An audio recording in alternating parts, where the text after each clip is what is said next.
जिसका जीएसटी के अंदर रजिस्ट्रेशन है तो उसके अंदर इंस्पेक्शन या सर्च या सीजर क्यों होती है? उसका बहुत बड़ा रीज़न है कि जब भी डिपार्टमेंट वालों को ये लगता है कि कहीं भी सप्रेशन हो रहा है, सप्रेशन मीन्स किसी की गुड्स या सर्विस की वैल्यू का सप्रेशन मीन्स उसकी वैल्यू को कम दिखाना, और कहीं लगता है मैनिपुलेशन हो रही है, बुक्स ऑफ अकाउंट्स में बुक्स स्टॉक कम दिखाया जा रहा है या स्टॉक की वैल्यू सप्रेशन होती है, या कहीं सेल कम है, कहीं ज़्यादा है, कहीं गलत है, कहीं फ्रॉड है, तो यहाँ भी ये चीज़ हो सकती है।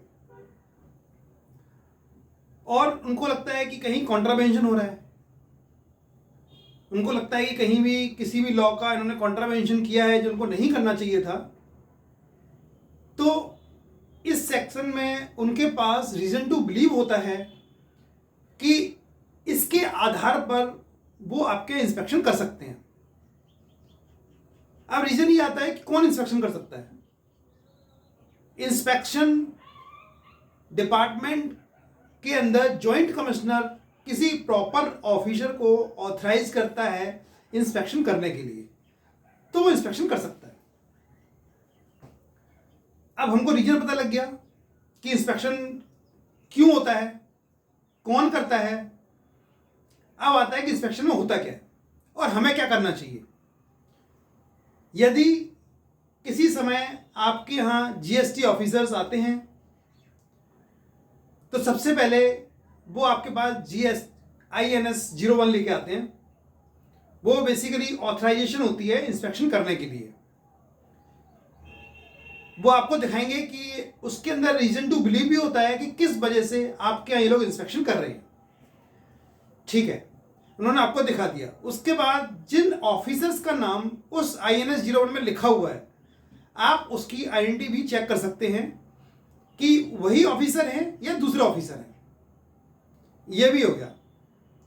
इसके बाद वो अपना काम शुरू करते हैं। उन्हें जो भी करना है, बुक्स ऑफ अकाउंट चेक करना है, कोई भी डेटा देखना है, कोई भी बुक्स ऑफ अकाउंट देखना है, लैपटॉप देखना है, तो आप उसके साथ पूरा सहयोग प्रदान कीजिएगा। ठीक है, जब वो अपने काम में लग जाते हैं तो उसके पास 2 इंडिपेंडेंट विटनेस भी होने चाहिए, जिनको हम बोलते हैं पंच। जब इंस्पेक्शन शुरू होता है तो उस टाइम को आपको INS 1 देते हैं, जैसे आपको ये पता लग जाता है कि किस वजह से इंस्पेक्शन हो रहा है। उसके बाद जब उनका इंस्पेक्शन खत्म होता है तो इंस्पेक्शन खत्म होने के बाद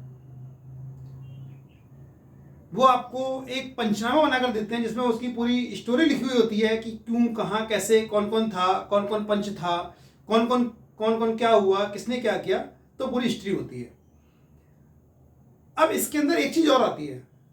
चलो इंस्पेक्शन तो हो गया, लेकिन इंस्पेक्शन करने के टाइम पे यदि इनको कोई भी ऐसा डॉक्यूमेंट्स या कोई भी ऐसा मटेरियल मिलता है जो छुपाया गया है, तो वो इंस्पेक्शन को सर्च में भी चेंज कर सकते हैं। जब वो सर्च चेंज हो जाती है तो उनके पास जो INS का पार्ट C है वो भी ऑथराइजेशन में होना चाहिए, क्योंकि उसमें ही उनको ऑथराइजेशन की पावर मिलती है सर्च करने की। जैसे ही उनको सर्च करने की पावर मिलती है तो उनको पावर मिलते ही उनके पास किसी भी अलमीरा को, कोई भी अलमारी को, किसी को भी ऐसी कोई भी जो छिपने वाले प्लेस हो उसको वो तोड़ भी सकते हैं, ब्रेक भी कर सकते हैं और उसके अंदर डाटा देख भी सकते हैं। वो इन सब करने के बाद यदि उनको कोई डॉक्यूमेंट ऐसा लगता है जो उनके लिए रिक्वायरमेंट है या उनके प्रोसीडिंग्स में आगे काम में ला सकता है, तो उसको वो सीज भी कर सकते हैं।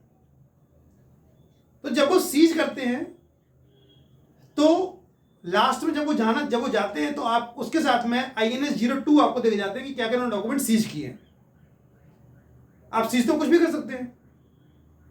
फॉर एग्जाम्पल कोई स्टॉक पड़ा हुआ उनके पास में, अब वो साथ में लेते नहीं जा सकते, लेकिन हाँ उसको वो GST 03 के अंदर सीज कर देंगे और आपको इंस्ट्रक्शन होगी कि उनकी परमिशन के बिना कोई भी इसको ओपन नहीं करेगा और इसको सेल नहीं करेगा। अब उस माल का क्या होगा? उस माल का कुछ नहीं होगा। आप INS 04 देके उसकी बॉन्ड या सिक्योरिटी देके उसको छुड़वा सकते हैं। और उसको ले सकते हैं। उसके बाद अब क्या होगा, जब डॉक्यूमेंट्स लेके फिर क्या होगा, विद इन 30 डेज के अंदर उन्हें लगता है कि कोई भी डॉक्यूमेंट ऐसा नहीं है जो उनके लिए ज्यादा उपयोग हो, तो उसको वापस कर सकते हैं वो। और उसके बाद वो एक जाने के टाइम पर वो आपको